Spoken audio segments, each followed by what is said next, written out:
Buenas amigos, este programa de Sueiro Directo está dedicado a aquellas partes de las entrevistas que fueron editadas por restricciones de tiempo. Espero las disfruten. En esta parte de la entrevista verán a Ray Reyes contándome sobre su experiencia al entregarle el Grammy a Michael Jackson por el disco de Thriller, uno considerado de los más grandes de todos los tiempos.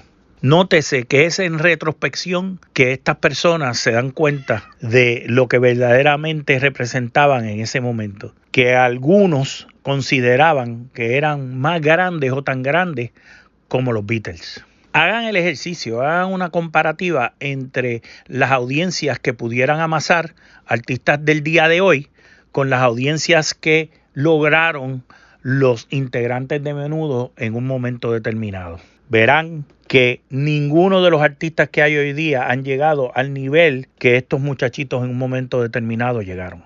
En aquel entonces, ¿tú crees que ustedes realmente tenían una noción de lo que eran ustedes verdaderamente frente al mundo? Unos tipos casi tan grandes como los Beatles, como dijo Edward Koch, el alcalde de Nueva York, cuando ustedes fueron allí. Que sí, y esto lo digo bien en serio, que si no es por gente como tú, que me dice contra Rey, tú sabes, mírate al lado de Michael Jackson, mírate esto. Tú al lado de Michael Jackson entregándole un Grammy. Un Grammy.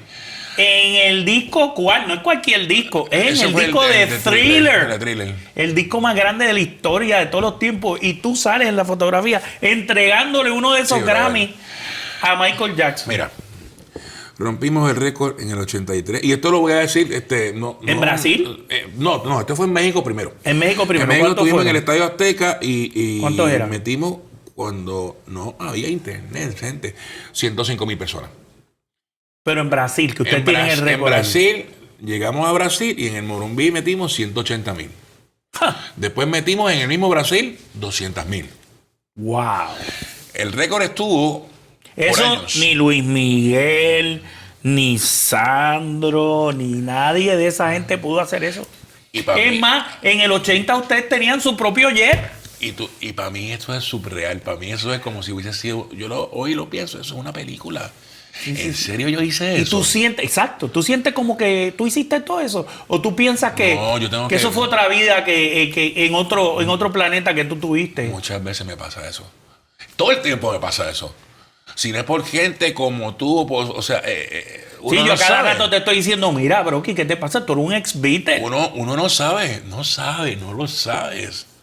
Wow. En esta parte, Ray Reyes nos habla sobre la histeria colectiva que causaba la agrupación. Fueron muchos los peligros que estos muchachitos enfrentaron a causa de su inmesurada fama. Cuando tú veías esa histeria colectiva de las muchachas, del público, ¿qué tú sentías? ¿Tú sentías miedo?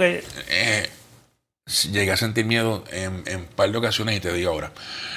Era un vacilón, era adrenalina, era un reto salir y que no te agarraran. Tú jugabas con el peligro. Y era peligroso, y te voy a decir por qué es peligroso. En Puebla, en México, estábamos en un estadio que había maybe 50,000 personas. Y lamentablemente... Y lo dice como si fueran poquitos. No, pero 50,000 personas. Lamentablemente en ese show fallecieron... El choliseo como 3 veces. Sí. En ese show de Puebla fallecieron 3 personas. Por el asfixia. Se aplastaron. Y nosotros corríamos... Como en un concierto de The Who, y ustedes causaron lo mismo. Ese mismo peligro. Porque por más que la gente los aplastaran a ustedes. A nosotros nos montaron en una guagua de estas station wagon y la hicieron trizas. Nos metían las manos y nos sacaban los cantos. O sea, nosotros estuvimos en peligro muchas veces. Wow. Volvió a pasar lo mismo 2 años después, el mismo mes, en Brasil, y murieron 3 personas más. 6 personas. 3 personas más. Si eso llega a pasar hoy día, lo tuvieran demandado ustedes. Y eso pasó. No solo el productor. Y nos cuidaron. Porque no nos dijeron lo que había pasado en ese momento. Si quizás se nos enteraron después. Después y por la prensa. Si quizás me dicen eso en ese momento, yo me hubiese friqueado. En esta parte, Rey nos habla sobre las travesuras de Miguel y cómo se relacionaba a las demás personas en el grupo. ¿Quién era tu pana allá adentro en Menudo? ¿Quién era el con el que tú jangueabas más cuando estuviste? ¿quién éramos los peores que nos portábamos? Mira, Miguel. Miguel era... Oye, yo hubiese pensado que era Johnny o... Miguel era sendo HP. Miguel o Robbie, porque tú estuviste con Robbie. Pero cuando entré, Robbie no estaba Miguel, y Miguel era malo. Bueno, no, malo, travieso. Yo recuerdo una vez en Nueva York que Miguel viene y me dice, toma, ponte esta bata que ponen en los baños. Nos ponemos la bata y fuimos cuarto por cuarto arrancando las alarmas de los cuartos y guardando las alarmas en la bata. Las de humo. Black, black. Yo tenía como 10, él tenía como 10. Nos vamos al techo del hotel, del New York Hilton, a tirar las alarmas a la calle. Y la 51. Desde el techo. Desde el techo. No, y si que cogían a alguien era a mí, porque Miguel tiraba la piedra. Yo no sé si yo voy a tener que editar esto, ¿sabes? No, y eso pasó hace muchos años. Porque se le diste por la cabeza a alguien y mataste a alguien, eso no prescribe. No, pues si se mató a alguien fue Miguel. No fui yo. Otra vez, esto es verdad, estábamos en Texas y yo era el más chamaquito y viene Miguel, bien hijo de su madre. Y tú todavía usas pijama. Y yo, sí, eso no es de hombre. Y yo, bueno, eso es de niño. No, dame esas pijamas. Las pone en el zafacón y me dice, toma, préndelas en fuego. En el cuarto. De más está decirte que las prendí en fuego gracias a Miguel. Y toda la alarma. Los bomberos subieron, bro. Todo el mundo, los sprinklers, un revolú, todo el mundo saliendo mojado por culpa de Miguel y mi pijama, brother. No, Miguel era... Miguel te va a matar por decir esto, ¿sabes? Pero si es la verdad. Pregúntenle a nosotros por otra cosa. Estas son las PG 13. Mira, otra pregunta que te iba a hacer. Él era mi pana. Luego, ¿con quién tú te llevabas mejor allá adentro, aparte de...? Fuera de Miguel, con Draco. Con Draco. ¿Tú estuviste cuando Draco estaba ahí? Nos unía mucho la música. Okay. Ya era un momento donde yo tenía 15 años. Sí, él era bien musical, compositor y todo. Y ya yo estaba apreciando y nos metíamos al estudio y hacíamos armonías y voces y esto. Nos llevábamos. ¿Quién te sustituía a ti? Raymond Acevedo. Raymond Acevedo. Sí. ¿Ricky estaba en el grupo cuando tú estabas? Ricky Martin, sí. Ricky Martin, sí. ¿Cuándo entra? Ricky Martin entra para 84, casi 85. ¿Cuánto tiempo tuviste tú con él? allá como 7 meses. Como 7 meses. Él era el chiquito. Él Chiquito, sí. Sí, tenía 12 años, yo tenía 15. Que a esa edad, pues, se nota mucho. Sí, se notaba demasiado. Sí. Pero... ¿te llevabas bien con él? ¿Te andaban con él para todos lados? Me imagino, lo tenías que cuidar. Sí. Fíjate, en un momento dado, esto yo nunca lo había dicho, pero lo voy a decir. No es que sientes mal por el chamaco, al contrario, tú sabes, es como que la mascota nueva. Pero en un momento dado te sientes como que es adiantre, toda la atención es hacia él. Es para el chamaco, porque es el nuevo integrante. Y algunas de las canciones que tú cantas se las pasan a él. Y te quedas como que... Pero... Sí, porque hay que ir preparando el que va a sustituir. Totalmente. Sí, porque ya tú estabas bastante grande. Yo estaba a punto de irme y la voz ya me estaba cambiando y, ¿sabes? Pero sí, yo estuve con Ricky, fue un vacilón, con Robbie fue un vacilón, Miguel, trabajé con Johnny, con Ricky Meléndez, era como el papá pitufo cuando nosotros entrábamos. Sí, ¿verdad? Porque era el que llevaba desde que empezó. Ricky salió como a los 29 años. ¡Ah! Ustedes no sabían eso, pero... No, pero Ricky salió como a los 17 años, cuando tuvo los chamacos salían a los 14. Ricky Martin. No, tú sabes que hice eso en una de las entrevistas, que eran por radio. Entonces la muchacha dice, bueno, pues cuando digan su nombre... cuando vayan a contestar, porque es por radio y estábamos todos en un conference call, pues digan su nombre primero para yo saber quién es que están. Y dicen, ok, yo digo, Ricky Martin. Y hubo un silencio y después, ¡guau! Todo el mundo se empieza a reír. En esta parte de la entrevista con Ricky, me pareció particularmente interesante la motivación de Ricky para estudiar leyes. ¿Cuánto tiempo pasó entre el momento en que te gradúas de bachillerato y de momento dices, vamos para leyes? Bueno, pues fueron como 2 años. O sea, yo empecé 2 años después, estuve con Michael 2 años y después fue que me fui a estudiar leyes. Y fue, pues, mi mamá fue la que me dijo, contra, pero ¿por qué no tomas el SAT? Solicitas y a ver qué pasa. Estudiaste ley en la UPI. En la UPI. Y no es fácil entrar a la UPI. Y yo le dije, este fue mi compromiso con mi mamá. Tenías que haber tenido buen promedio y buen SAT score y en el examen aquí. Sí, yo, pues, y te digo, la gente dice, contra que ustedes tenían los tutores, pero ¿de verdad estudiaban? Yo, sí, de verdad estudiábamos. Porque si no, no hubiesen logrado lo que lograron. Sí, digo, no, ¿verdad?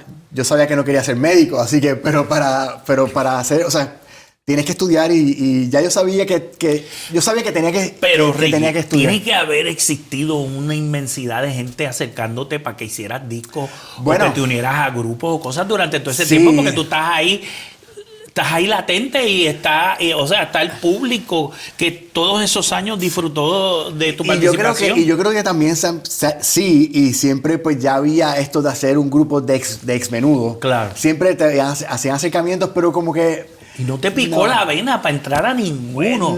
La realidad es que no, o sea, como que no surgió nunca nada que fuera que... Sí hubo algunas cosas que tú tratabas y como que veías, pero como que no...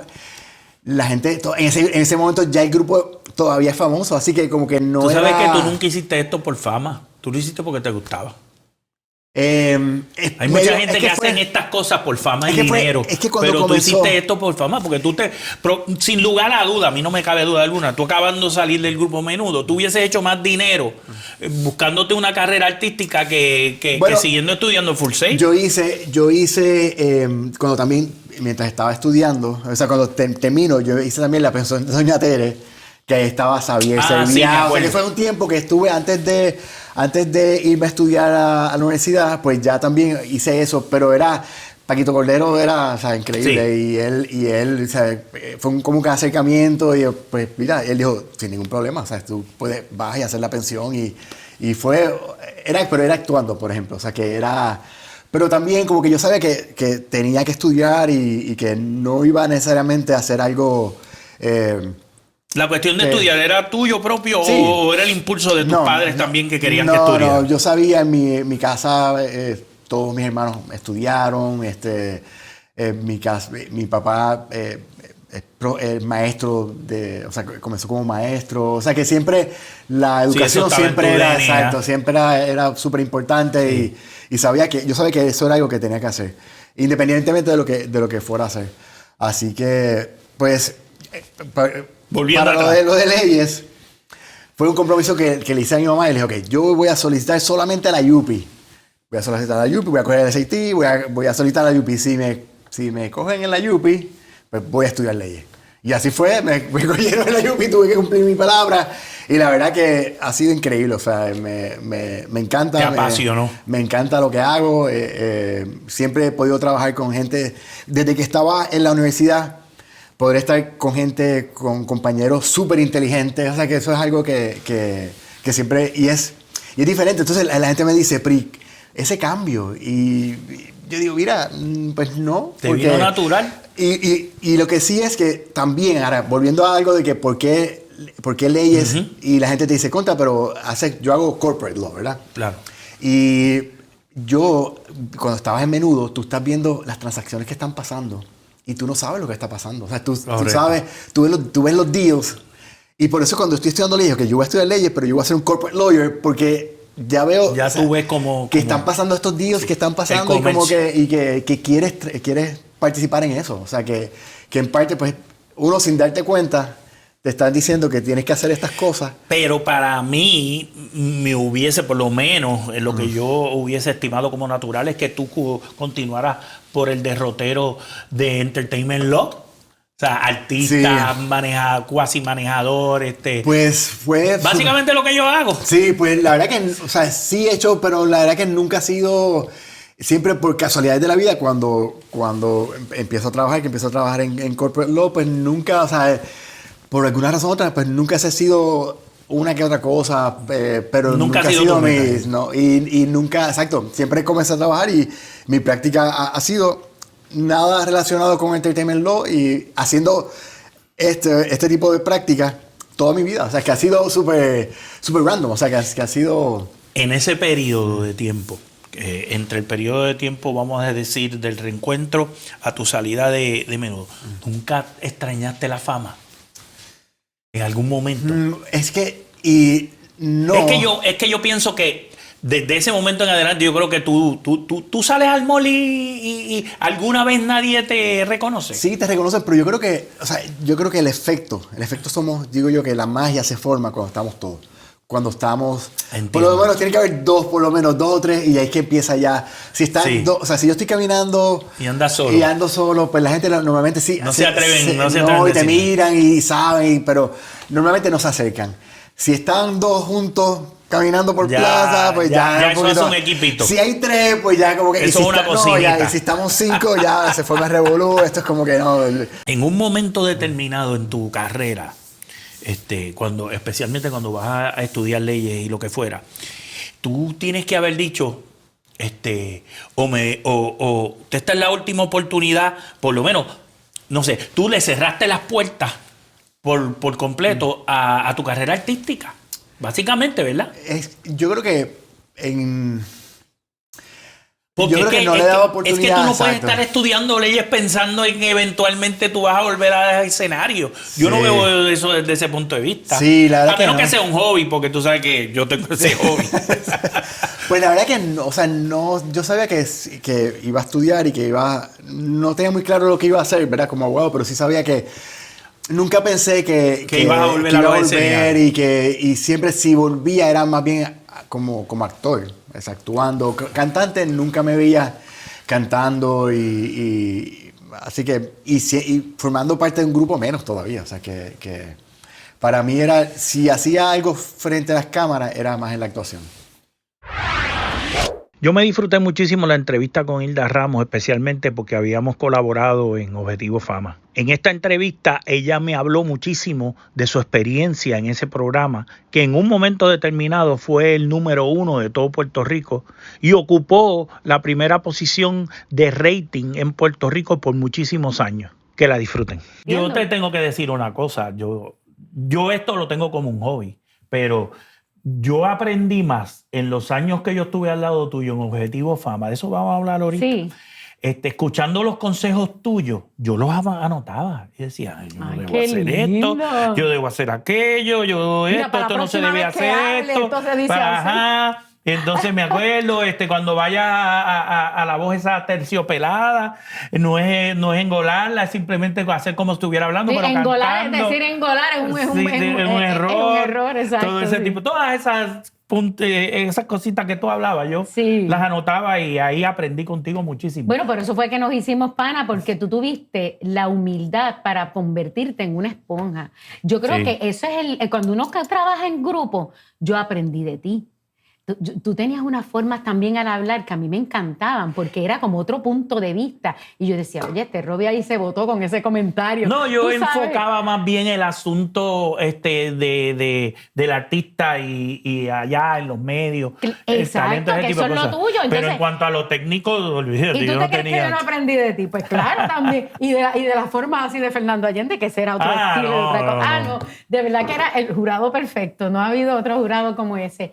Y aprendimos mucho. Entonces, como ya yo tenía todo este conocimiento, era de las primeras veces en Puerto Rico que alguien se paraba a hablar en una cámara de televisión de técnica vocal y de conceptos más profundos. No era esto de que te Eso es desafinaste así. aquí. Era Es la que eso primera es vez. así. Ya lo venía haciendo Operación Triunfo. Porque Y los de una españoles manera, como tú dijiste ahorita, que la gente lo entendiera. Claro, pero a la misma vez vienen que no estoy hablando del tema más profundamente, no superficialmente.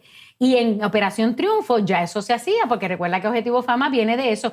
Y en España es un conocimiento, una tradición vocal y de técnica vocal excelente. O sea, España es de grandes cantantes y de grandes maestros de la música y de lo vocal.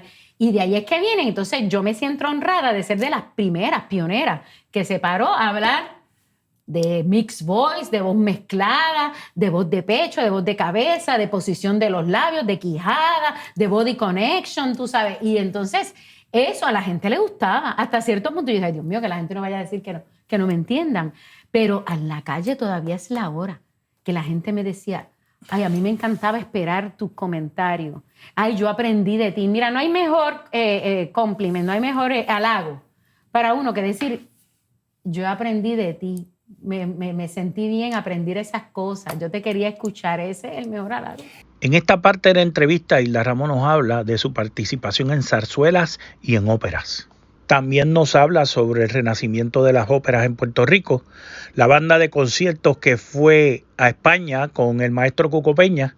Las zarzuelas que yo he hecho aquí, la Viuda Alegre, las 2 Viudas Alegres que yo he hecho aquí, que porque yo hice primero la Valenciana, pero después yo hice la Viuda, el papel principal, fueron de primera, la escenografía, el vestuario, el cuidado de lo musical, porque aquí en Puerto Rico todos los que estamos en este mundo estudiamos mucho, y si nos dicen, Hilda, te vamos a contratar para hacer los cuentos de Hoffman, o para hacer Rosina, o para hacer Pagliacci, que es de las más que yo he hecho aquí, créeme que nos tenemos que Hilda, ¿qué tenemos muy que bien y hacer estudiar. para poder educar a ese público allá afuera, para poderlo llevar al teatro y al escenario, para que pueda disfrutar de estas cosas?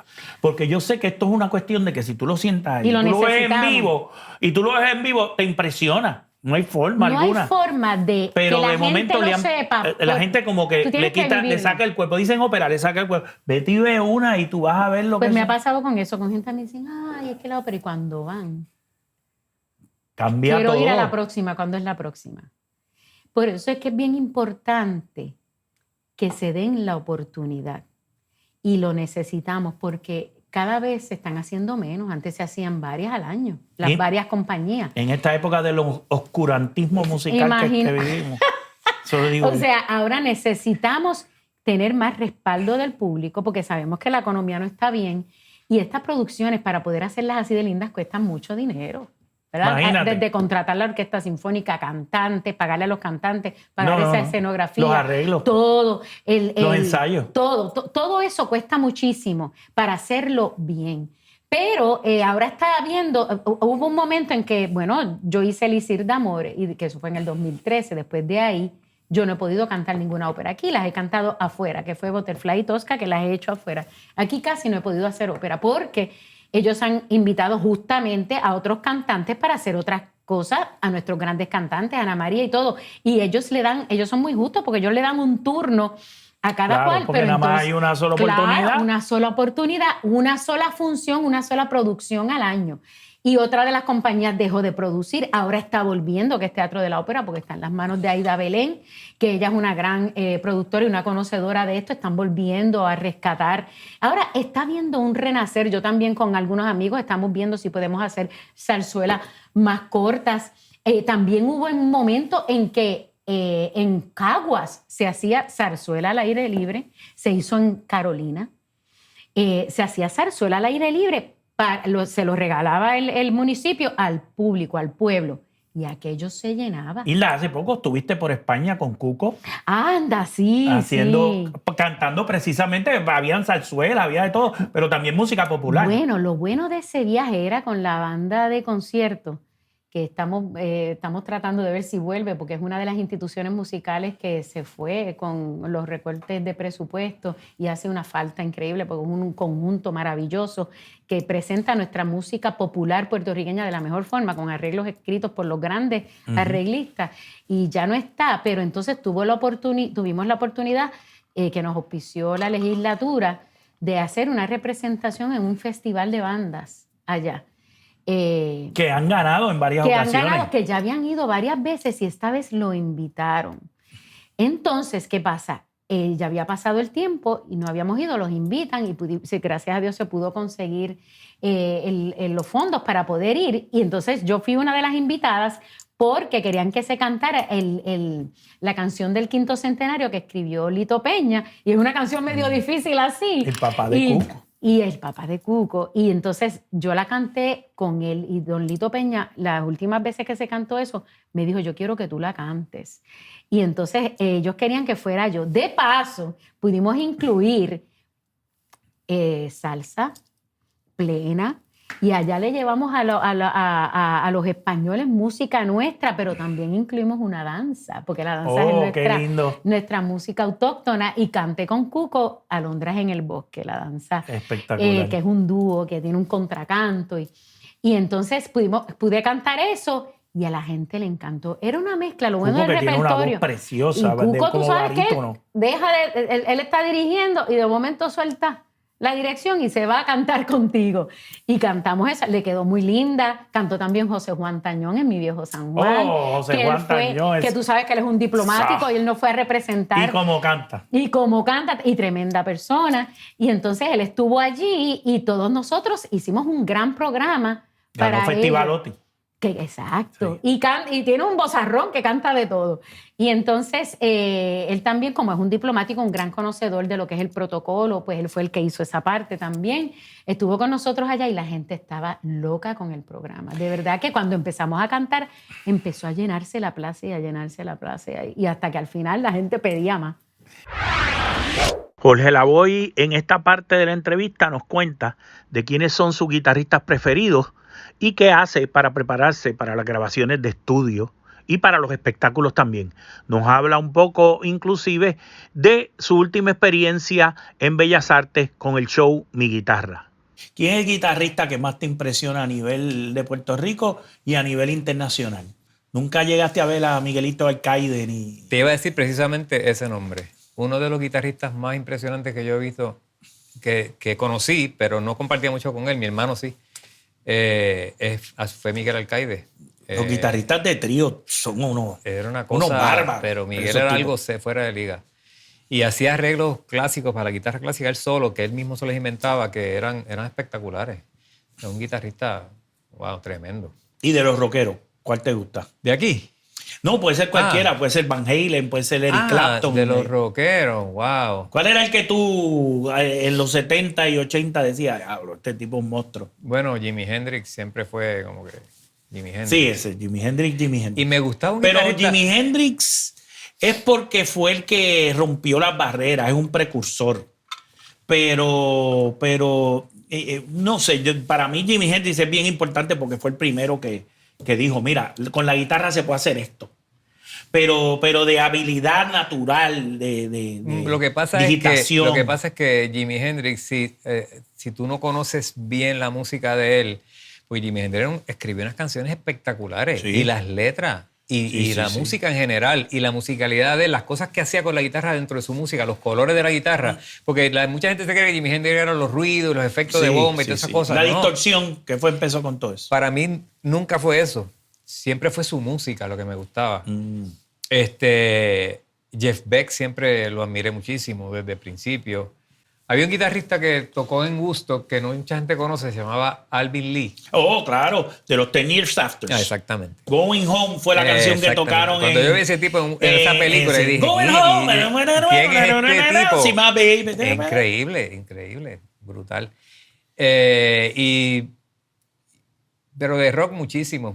De los más modernos, pues obviamente Van Halen es algo fuera de liga y hay muchísimos. Si tú dijeras que tú quisieras conocer uno en persona, ¿cuál sería? De lo que está vivo, obviamente. De lo que está vivo. Fíjate, me gustaría conocer a Jimmy Page.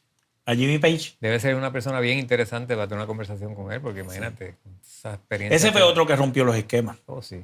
Tremendo. Sí. No, ese era un productor también, escribía. Tremendo productor. La musicalidad, entonces, como usaba la guitarra en los temas, porque eran toda la variedad de colores y sonidos que hacían las canciones, lo que eran las canciones.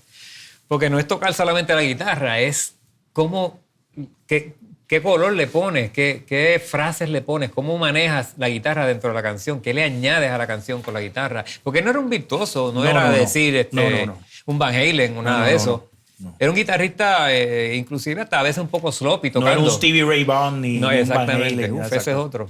Sí. Se te quitó el estrés ya cuando llega a los estudios, yo me imagino, ¿verdad?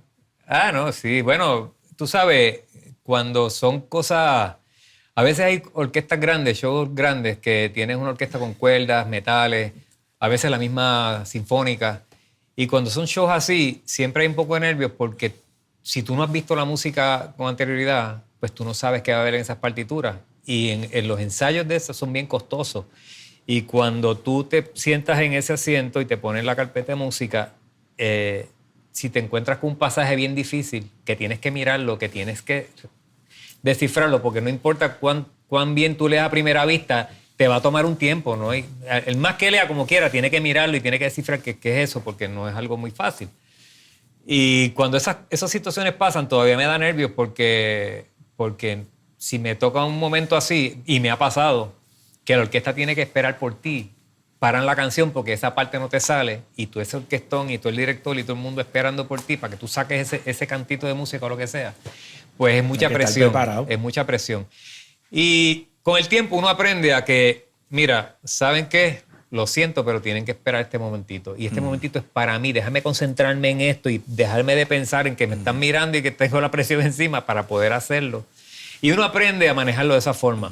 Para mí cualquier trabajo, pequeño o grande, es importante. Y uno tiene que prepararse igual para todo. Y yo en eso trato de ser bien profesional y trato de siempre dar lo mejor.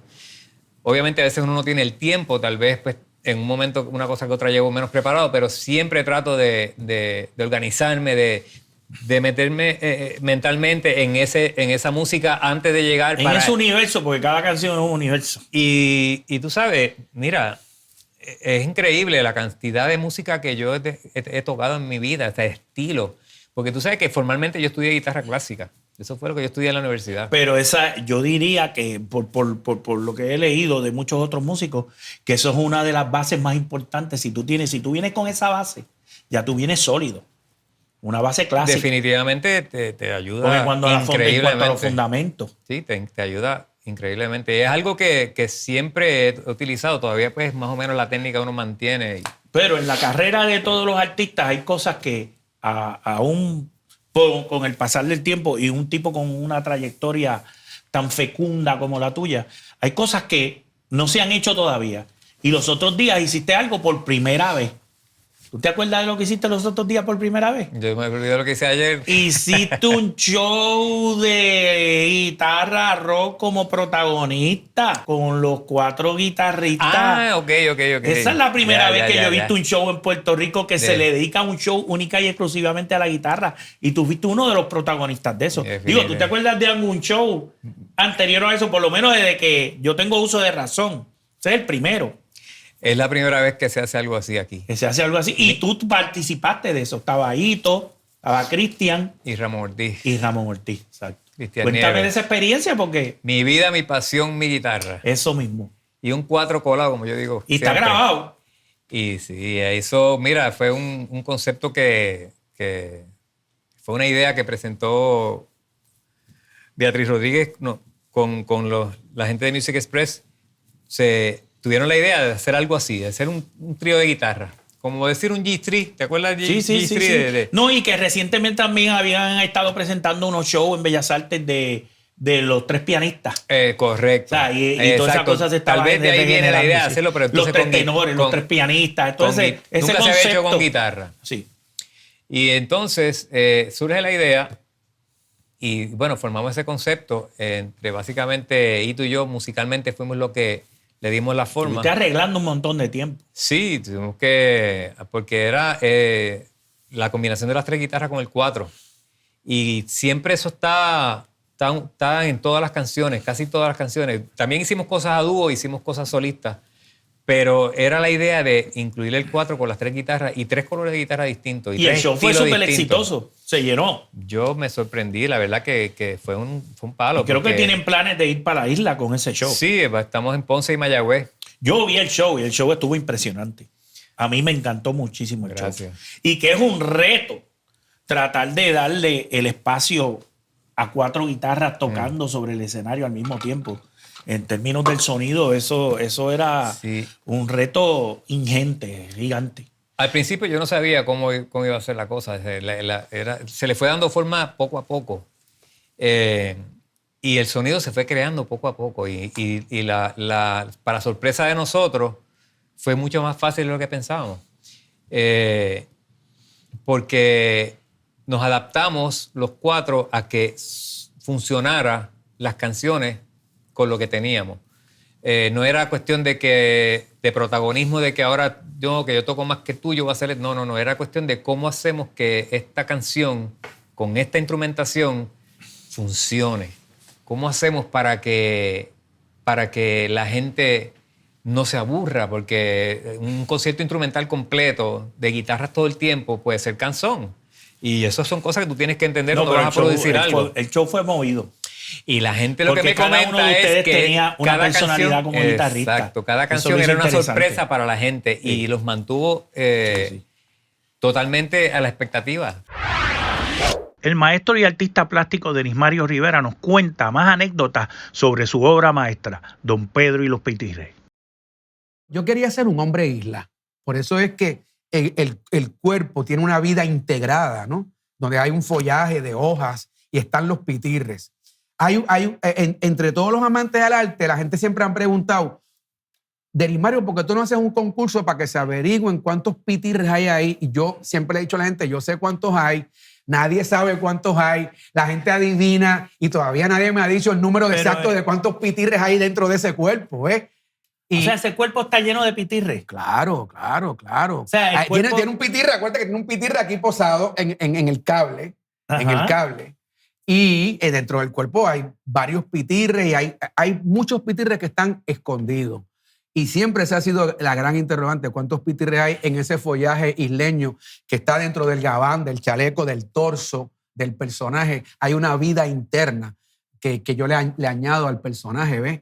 Pero lo más curioso del personaje es cuando llegan los gringos a retratarse con el albizu que dicen, hey, look, it's Chaplin. ¿Por qué? Porque la postura es chaplinesca. ¿Pero por qué es chaplinesca?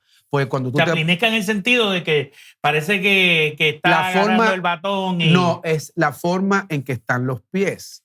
¿Qué sucede? Cuando los gringos confunden albizu con Chaplin, y las pocas veces que yo he estado allí, yo les explico qué es lo que está pasando. Les digo que él es uno de los fundadores, como the founders of the United States of the land. Y entonces, but I thought it was Chaplin. Yo le digo, no, it's not Chaplin. Y le explico que la postura es, fíjate, a través de los tiempos, el ser humano se ha adoptado distintas posturas para retratarse. En la época napoleónica se metían la mano aquí, ¿verdad?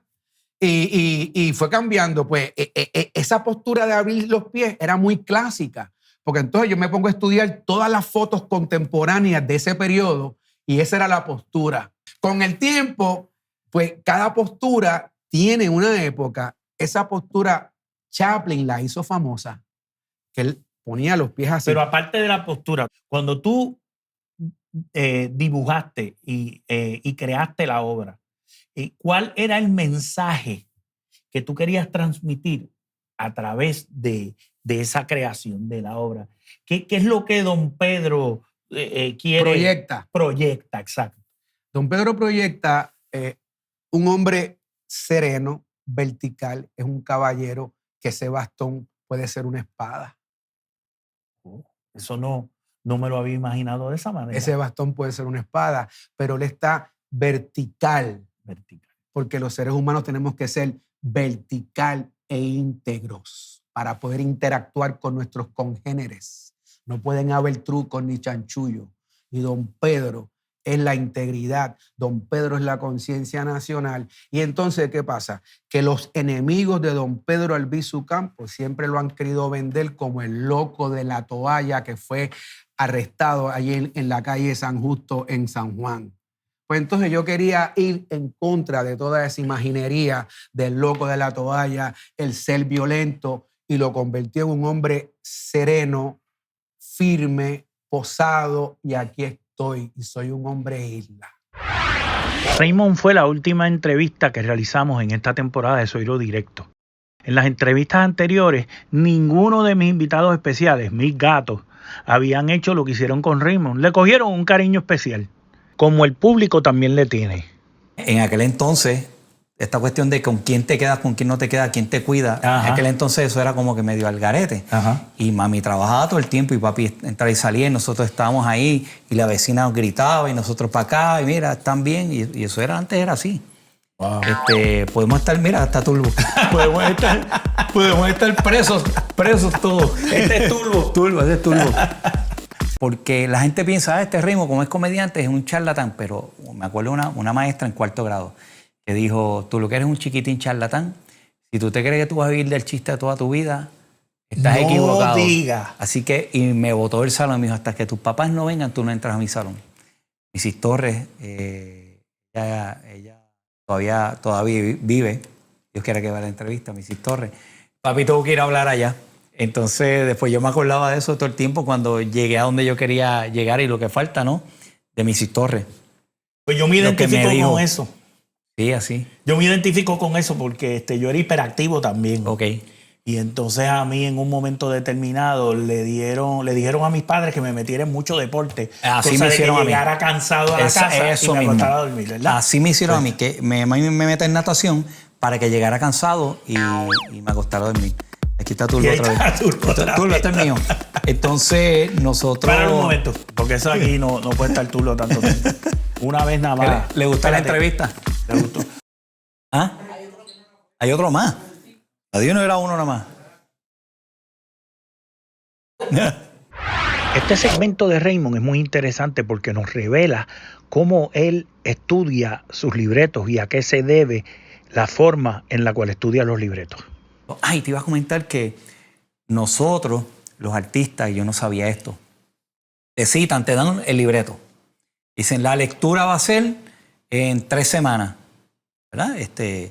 En 3 semanas, pues tú llegas, ¿qué tú haces? Tú llegas con el libreto, un actor normal, tú llegas, a la lectura todos se sientan en una mesa y... Se supone que ya tú más o menos te lo hayas aprendido. No, lectura nada más. La lectura es cuando te citan como en 3 semanas.